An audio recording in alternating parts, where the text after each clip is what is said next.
Hello అండి అందరికీ. ఈరోజు నేను మీకు quick and easy Thai red curry noodles ఇన్స్టాపాట్లో ఎలా చేసుకోవాలో చూపిస్తాను. నేను అన్ని క్లీన్ ఇంగ్రీడియంట్స్ యూజ్ చేస్తాను నా రెసిపీస్కి. సో దీనికోసం ఫస్ట్ ఒక బౌల్లో baby corn, tofu, black pepper, salt వేసుకొని మిక్స్ చేసేసుకొని ఎయిర్ ఫ్రైయర్లో పెట్టుకున్నాను. మీ దగ్గర ఎయిర్ ఫ్రైయర్ లేకపోతే పర్వాలేదు, మీరు షాలో ఫ్రై కూడా చేసుకోవచ్చు. ఎయిర్ ఫ్రైయర్లో పెట్టే ముందు కొంచెం ఆయిల్ స్ప్రే చేసి 4 minutes అలా పెట్టుకోండి.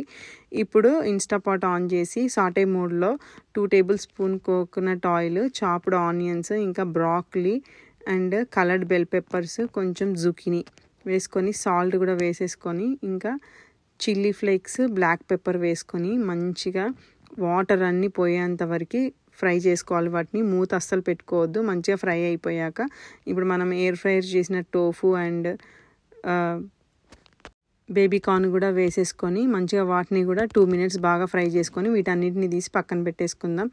సేమ్ పాట్లో ఒక 1 tablespoon కోకోనట్ వేసుకొని half bottle Thai red curry paste వేసేసుకొని ఇందులోకి జింజర్ స్లైసెస్ వేసుకొని ఇంకా చాప్డ్ క్యారెట్స్ కూడా వేసేసుకొని 1 full can కోకోనట్ మిల్క్ వేసుకోవాలండి.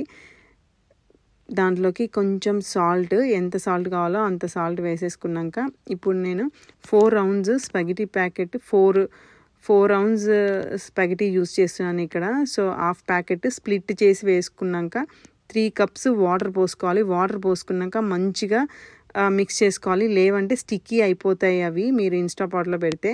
సో ఇప్పుడు నేను దీన్ని 4 minutes ప్రెషర్ కుక్ చేస్తాను. మీ దగ్గర మాన్యువల్ ఉంటే మాన్యువల్ ఆప్షన్.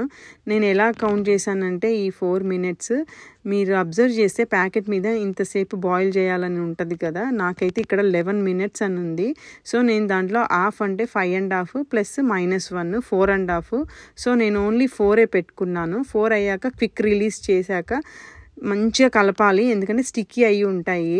మంచిగా మిక్స్ చేసేసుకున్నాక సాటే వెజిటేబుల్స్, స్పినాచ్, లెమన్ అన్నీ వేసేసుకొని మంచిగా మిక్స్ చేసేసుకున్నాక టేస్ట్ చూసుకున్నాను.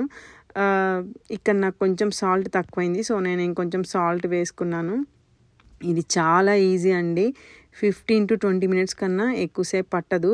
ఇది ముందే బాయిల్ చేసుకోవాలి స్పగెటీని, ఇదంతా ఏముండదు, జస్ట్ డంప్ అండ్ గో అంతే.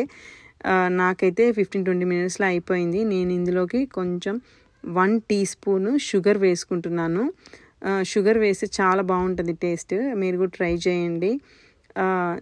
చాలా బాగా వచ్చింది నాకైతే.